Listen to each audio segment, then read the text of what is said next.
La vie de Galilée, Bertolt Brecht, scène 14, Andrea Galilée. Andrea. La science ne connaît qu'une loi, la contribution scientifique. Galilée. Et celle-là, je l'ai livrée. Bienvenue dans le ruisseau, frère par la science et cousin par trahison. Tu manges du poisson? J'ai du poisson. Ce qui pue, ce n'est pas mon poisson, mais moi. Moi je brade, toi tu es acquéreur. Vision irrésistible du livre, la marchandise sacrée. L'eau vient à la bouche et les insultes s'y noient. La grande babylonienne, la bête assassine, l'écarlate, ouvre ses cuisses et tout est différent.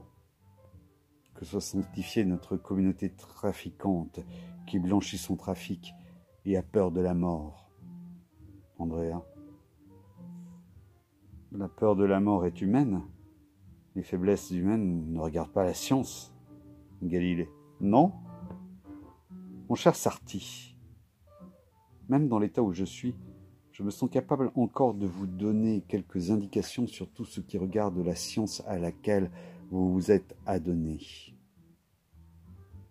À mes heures de loisirs, et j'en ai beaucoup, j'ai considéré mon cas et je me suis demandé de quelle manière la communauté des hommes de science, dont je m'exclus moi-même, aura à le juger. Même un marchand de laine doit, en dehors d'acheter bon marché et de vendre cher, se préoccuper encore de ce que le négoce de la laine se fasse sans entrave. La perpétuation de la science me semble à cet égard requérir une vaillance particulière. Elle fait le négoce du savoir issu du doute, procurant du savoir sur tout pour tous. Elle aspire à faire de tous des hommes de doute. Or, la plus grande partie de la population est tenue par ses princes, ses propriétaires terriens et son clergé dans un brouillard nacré de superstitions et de vieux dictons qui couvrent leurs machinations.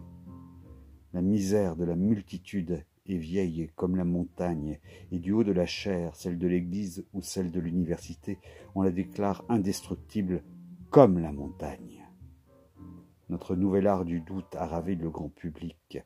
Il nous a arraché le télescope des mains et l'a braqué sur ces tourmenteurs, ces hommes égoïstes et violents, qui avaient profité avidement des fruits de la science, ont senti en même temps l'œil froid de la science braqué sur une misère millénaire mais artificielle qu'on pouvait très clairement supprimer en les supprimant eux.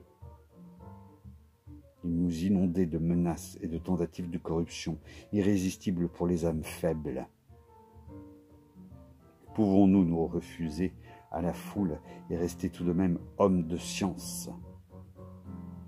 Les mouvements des corps célestes sont devenus plus prévisibles, mais toujours incalculables pour les peuples sont les mouvements de leurs souverains.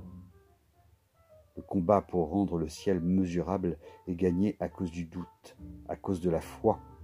Le combat de la ménagère romaine pour son lait sera encore et toujours perdu. La science, Sarti, a à voir avec ces deux combats. Une humanité trébuchante dans ce brouillard nacré de superstitions et de vieux dictons millénaires, trop ignorante pour déployer pleinement ses propres forces, ne sera pas capable de déployer les forces de la nature que vous dévoilez. Pourquoi travaillez-vous? Moi, je soutiens que le seul but de la science consiste à soulager les peines de l'existence humaine. Quand des hommes de science intimidés par des hommes de pouvoir égoïstes se contentent d'amasser le savoir pour le savoir, la science peut s'en trouver mutilée, et vos nouvelles machines pourraient ne signifier que des tourments nouveaux. Vous découvrirez peut-être avec le temps tout ce qu'on peut découvrir, et votre progrès cependant ne sera qu'une progression qui vous éloignera de l'humanité. L'abîme entre elle et vous pourrait un jour devenir si grand qu'à votre cri de joie devant quelque nouvelle conquête pourrait répondre un cri d'horreur universelle. Moi, en tant qu'homme de science, j'avais une possibilité unique.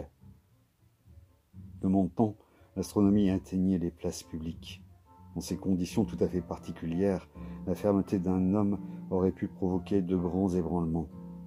Si j'avais résisté, Les physiciens auraient pu développer quelque chose comme le serment d'Hippocrate des médecins, la promesse d'utiliser leur science uniquement pour le bien de l'humanité. Au point où en sont les choses, le mieux que l'on puisse espérer est une lignée de nains inventifs qui loueront leur service à n'importe quelle cause. J'ai en outre acquis la conviction sartie que je n'ai jamais été vraiment en danger.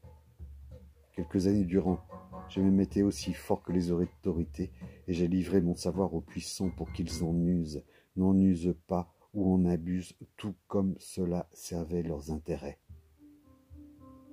J'ai trahi ma profession. Un homme qui fait ce que j'ai fait ne peut être toléré dans les rangs de la science. Virginia, tu es admis dans les rangs des croyants. Galilée, c'est juste. Il faut que je mange maintenant.